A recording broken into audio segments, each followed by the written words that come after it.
Okay. So I do need to have 200 for a city, but we're going to get 40 this turn, and the outpost is going to take a little time to do. We do have the thing that cuts it down by 1 turn, though, which is nice. So I think I will go and just increase our population again. Oh, this is another tile with a bonus in it. It's got an iron deposit. So we actually have an iron deposit here and here, which increases our draft rate. Obviously, this would be expanding towards a city we're grabbing. What I could do is expand towards Silverwall here, although I hopefully will vassalize them, but I still might want to just sort of generally claim that for myself. What I like about these tiles is I don't have to think about what I'm putting on here. Obviously, I'm building farms in these tiles because it's the only option. So sometimes I just grab those first because then I don't have to think about it. Do we have anything that would be boosted by having 2 farms? A market. I might just do that then. No, a quarry. Quarry increases production, but this has an iron deposit. An iron deposit increases draft. Oh, sorry. You're right, that is production, isn't it? Yeah, that is production. My bad. Which is nice because you build your buildings faster, although you're still limited by gold. I still feel like early food is pretty good. What does fishing do? Oh, yeah. So we can build fisheries over here, which is food. I'm just going to grab this one. I'm going to expand towards this neighbor, get some food, because then we get to grab more tiles. It boosts the stonemason so we can build things faster. Our market's also boosted with the second farm, which is more money. Right, again, gold is super important, but we're okay right now. So I'm going to get the stonemason. I'm also going to get another unit in the queue here, which is going to be another anvil guard to get started. And Metropolitan Society is quite nice. Cities that share a border with a throne city gets 10% all of its income. Right now, that's not going to apply. So I'm not going to worry about it because this would eat all my Imperium and I still want to go and settle on the city. But that is going to be really good for us to grab. We met our first AI other empire, other faction. Hail, Protector Quilitine. Allow me to introduce myself. I am Prophetess Mashara the Radiant. Many Godir make war. I aim to make peace. Do you really? You're an authoritarian diplomat, huh? Like empires with single race. Like empires with stronger military. Dislike empires with good relations with free cities, and dislikes empires that have many alliances. And you're full up on order. I mean, that's not opposed. Currently, our relations are slightly positive. I think I'm going to send you a welcome gift. Well, you know what? I don't know who all my people will be yet. Maybe I won't spend the money. I need my money for stuff. Never mind. I changed my mind. I'm not going to send you a welcome gift. Although, would you do a wizard bond? Probably only if I sweeten the deal. That might be okay, though. Because what this will do is it'll let me see their capital and open up more alliance options. Let's do that. Sunshrine. Oh, God. Gagging me with a spoon. Sunshrine. I like that you're nicely distant from us. That's quite good.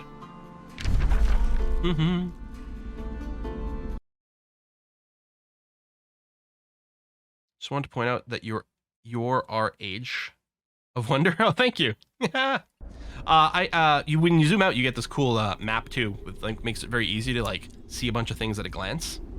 You get your full legend over here and the ability to like toggle things on and off as well. Oh, so good for finding some things. Not gonna help me because I'm still gonna miss everything all the time, but in theory, it's helpful. All right, let's end turn. Chosen Uniter, she might try to snatch Silverwall. She might, yeah. Oh, currently she's not competing. She might not have actually properly met Silverwall yet, or maybe just met. Or, no, they're at war. Silverwall's at war with her. How interesting. Okay. So yeah, I don't think that's going to get snatched. I could still boost the allegiance over here, but I think we're okay. There's our new Anvil Guard, which I think for now, I'm just going to go and park in the city of Brussels. Outpost is founded here. So, a couple of things we can do. So, outposts do cost you gold to maintain, but, we'll turn you into a city soon. We can go immediately make it a city. So, 200 Imperium currently. The cost does go up as your empire grows. And in 3 turns, we'll have a city over here of mountainous sprouts. You can also spend gold to do things like, here's a work camp. 100 gold, 3 turns, we'll build a work camp, which will actually let us annex another tile immediately. And then later on, when we turn into a city, we'll start with the extra population in the province already annexed. I don't know if that makes sense. Generally speaking, I do this when I don't have enough Imperium to make a city right away. But I think usually it's probably going to be better if you can make a city. Just go for it. Watchtower. Yeah, 1 infinity gold. Yeah, 100 gold, obviously, but that is funny. So I'm just going to go and make the city immediately. There we go. So that currently we do have a city cap of 3. So this will be our second of 3, but we can increase that. So now that that's started, I'm not too worried about anyone going and camping out on this. So I think what we're going to do is just boop another army over here.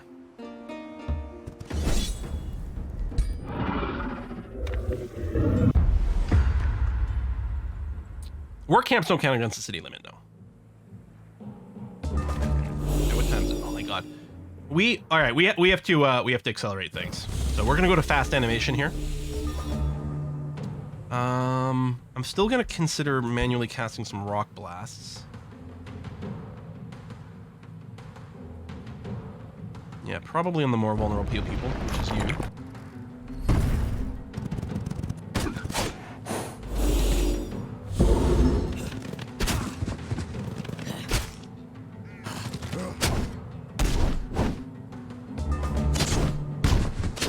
Auto, so we can evaluate after everything happens here.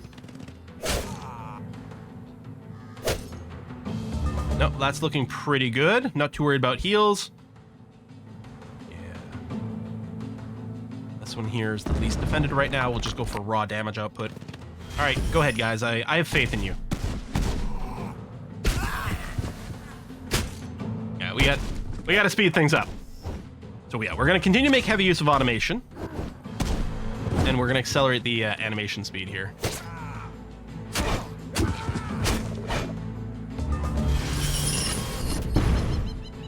Oh yeah, see? They actually cast a spell. I think Quill just chose to cast one of these 2 spells using the last of those. I think it was for heals, which... Fair.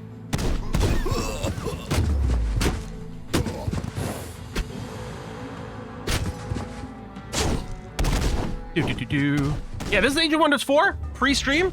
This is a sponsored stream. Thanks to Paradox for sponsoring the stream. If you do !what game, like I'm about to do here, you can follow the link right there for getting more information and pre-ordering and all that kind of jazz. Game comes out on May the 2nd. All right, we are victorious. And a reward is a storm scale serpent.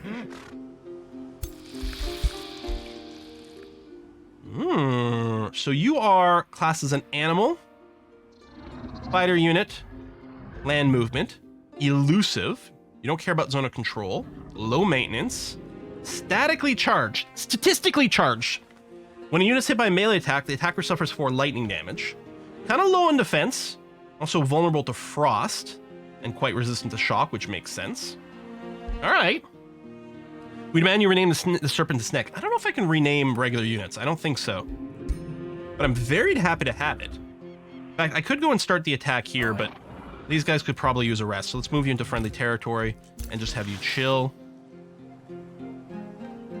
Maybe what I'll do, because once we found this, we will be able to get another recruit, which will spawn in my capital. So I think what I'm going to do is send the Snek back over here. So it's going to be ready to join the new army. And we got a new level up as well on our ruler.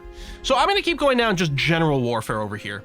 I'm always a little worried about my ruler dying, but I know that I'm going to be able to get a breastplate for him because of my Materium affinity, which will make him quite a bit tankier. So I'm just wondering about throwing in some points into fighting.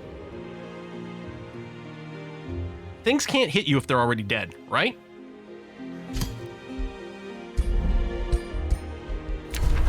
Hey, there you go. So we now have a pact of cooperation with the Free City. What kind of trade might they have? Trade money for food. That actually might be good right now. We could also trade for a rainbow clover. So there are various magic resources that you can acquire.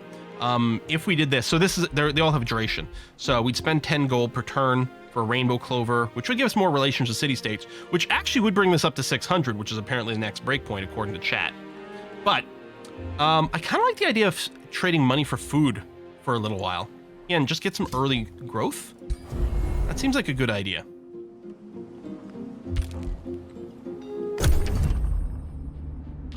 Hello, Necron the Risen, who really doesn't like me.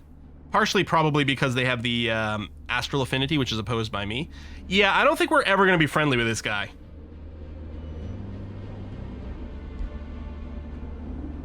What color? So We don't know where your city is, though. Okay. Is there multiplayer? I believe so. I haven't tested anything like that, though. Smack him. Edgelord detected.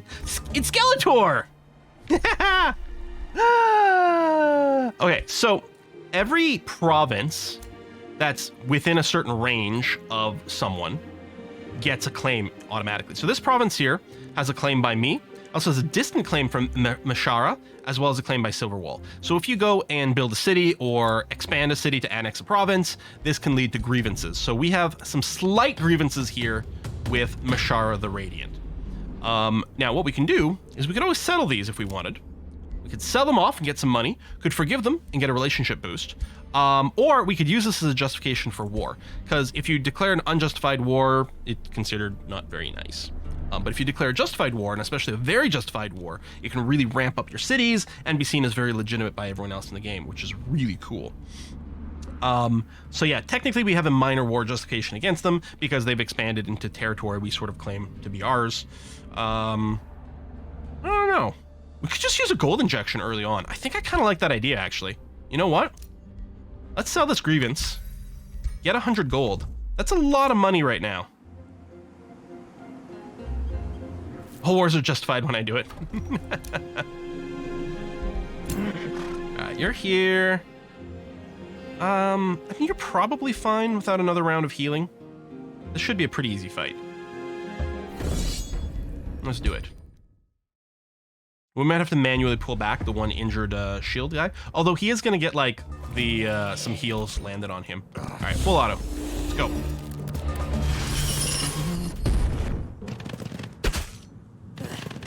We got a lot more gameplay we're allowed to do today. I'd like to get as much of it in as possible. Yeah, Unjustified Wars does give you a huge stability problem in your cities. Okay, another problem that happened here is our archer kind of got ahead of everyone else, but...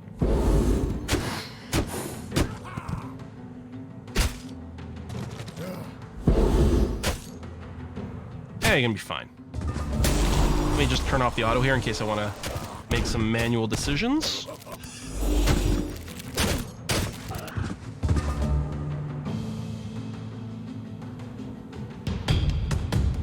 Throw a rock at this guy. That's not going to finish him. Well, that's annoying. I have to use Quill to do that? I mean, it's a flank, so it's a huge amount of damage. Oh, there's a flank here. You know what? This is going to kill this guy from much higher health. So we're going to get Quill to finish this one off, assuming everything lands and everything was good. Then you can run over here. Not going to do much, but it'll have to do. There we go. Now the archer's been freed up. Okay. You guys can figure out the rest. You did bolstered defense instead of attacking. Sure, fine. We got Cloud in a bottle. Oh, it's a miscellaneous item slot. Hang on. What's this? In a 1 hex cone, push back all units 1 hex and inflict wet. Wet, increase their, make them vulnerable to cold and lightning, gives them a little fire resist. I don't think equipping this on Quill makes much sense. Although the push could be interesting. You know what? We'll go ahead and equip it. We might move it to someone else later on if someone gets like more relevant skills, but we'll see. All right, come back, heal. We finished researching Summon Lesser Stone Spirit, which I like. Rune of Industry. So this is a unit enchantment. So our industrious units all have this bolstering ability by default. Okay, so all of our species. But if we end up with any non-industrious units, which includes, say, this Storm Scale Serpent, it doesn't get this. But this lets me spread my basic bolstering ability to units that are beyond our sort of native units over here. And again, because the cost of maintaining this is going to be scaled by how many units are affected by it, you know, right now it's going to be cheap. It'll probably always be cheap, but it might be nice to just have in general. Stone Skin, again, in combat buff. We could do the Enchanted Crow Companion for our scouts. At least it researches quite quickly. But I think I like the option of having Rune of Industry. So we'll do that. All right, Brussels.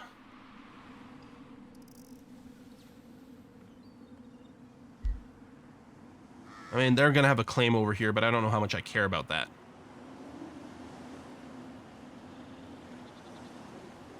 I suppose that's probably always going to upset Silverwall as well, which would be a little more annoying. Maybe I should just build a mine over here.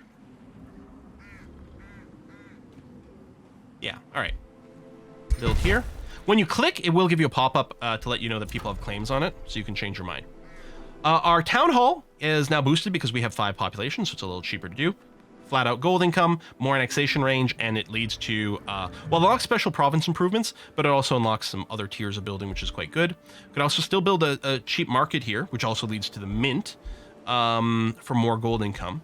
But I think I like the basic town building here. I'm tempted to get the shrine, because the mana is good. I do need to start building quarries. Maybe the next time we grow, we'll build a quarry and then we'll build the discounted shrine. For now, we'll go with the town hall. I think that's going to be fine.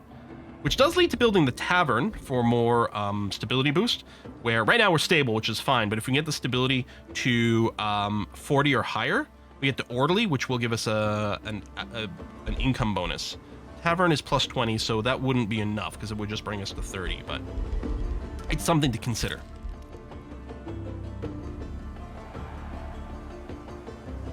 Okay, I think we're good.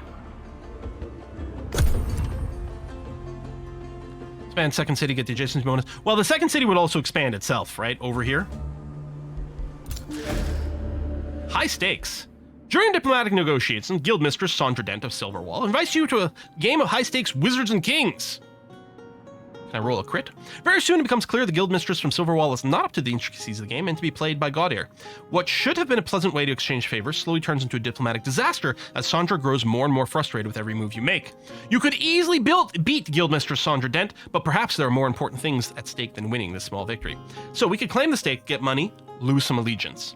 We could let her win, we would lose money, but it would boost the allegiance. We'd actually get to a pact of loyalty immediately, which is kind of nice. Then we could build and claim provinces without upsetting them. Or we could humiliate her to stake her claim and fame.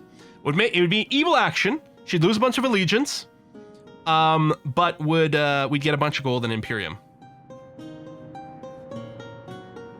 I like these decisions because, I mean, sometimes there's an obvious strong pick and sometimes there's really not. Evil points are looking really nice. I mean, there's advantages. There's no real advantages, I think, to being evil. The advantage is the evil actions give you advantages. Imperium is really good. Everyone wants us to be a little evil, of course. Oh, flirt with her? No, it's flattering. It's not flirting. Evil points are smiling. Let's do it. Boom. Done. Just a soupçon of evil. We might get an update to our alignment next turn here. All right. Storm Lizard. Yeah, just chill here. And what we'll do is we'll move here. We'll rest another turn. We'll just bop this after. Ah, there we go. Race transformation. So our mountain sprouts are going to become rockier. Now, some of these race transformations, you can see the physical change. Some of them are more subtle. Oh yeah, there we go. Look, we got a bunch of rocks all over ourselves here. Some of them are like really dramatic changes. I think, as far as I remember, there are no limits to minor race transformations, and then you can pick, I think, one major transformation as well, which is much higher level spells. But yeah, just more flat defense everywhere is wonderful. Does it affect Quill himself? Well, he's a mountain sprout, so yeah. Yeah, Earthkin, +1.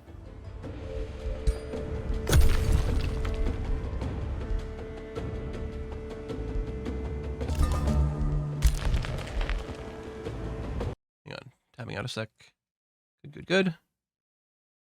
Okay. It is one of the games where I'm going to complain as a streamer that it mutes the audio when you tab out. And I don't think they made a change to that yet. Hopefully they will. It's something that doesn't bother anyone other than as a streamer. I don't like the audio cutting in and out when I tab in and out. You know, just for you guys. Let's just go and like absolutely bash this thing. You know what? Let's do the full auto combat. Like, don't even bother. Wow, Quill actually took some damage there, but... Ooh, a Wand of Lightning Strike. It's another miscellaneous flight item. So it's got a 3-turn cooldown, so it's, you know, quite slow, but deals damage in a 3-hex line. Really? Oh, that sounds like a lot of fun. Okay.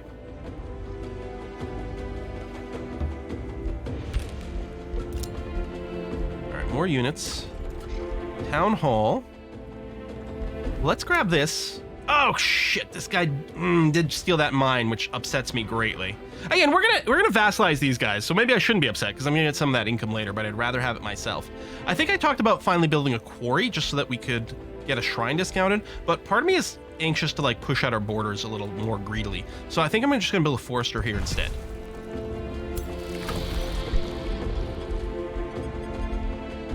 Ooh, that does give us library boost, which actually, yeah, I'm hurting for knowledge. I probably should have built that sooner. And then our new town over here, what I'm going to do is I'm going to track population. Oh, well, first of all, with our money, we're going to recruit a new hero. There's going to be pop-ups here, yeah. Respond to heroes offer. So these are heroes that want to join us. Hey, a bunch of dents. I was going to say, are they related to the Silverwall dent? Apparently they are.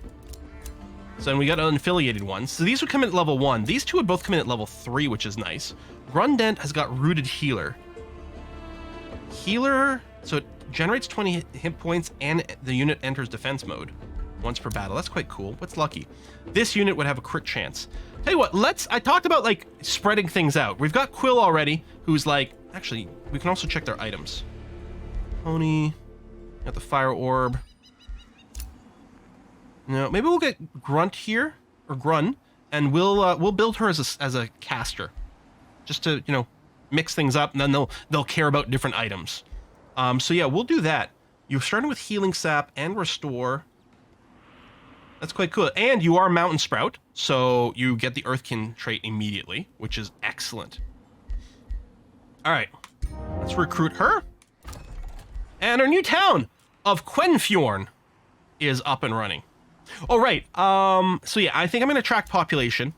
Now, we don't currently have the thing for adjacency bonuses, although we are on... Oh, we actually could afford it right now. Although our new town doesn't have a ton of income yet, so I might not need to rush that. We got some interesting choices here. Now, this tile here has got mana nodes, so no matter what we build in here, we're going to get 10 extra mana per turn, which is huge and awesome. But it is quite rare to get tiles that have some sort of magic-y thing in them, which allows us to build either a research post, which is worth 5 research per turn, or a conduit, which is worth 5 mana per turn, plus, you know, whatever the tile by itself is producing.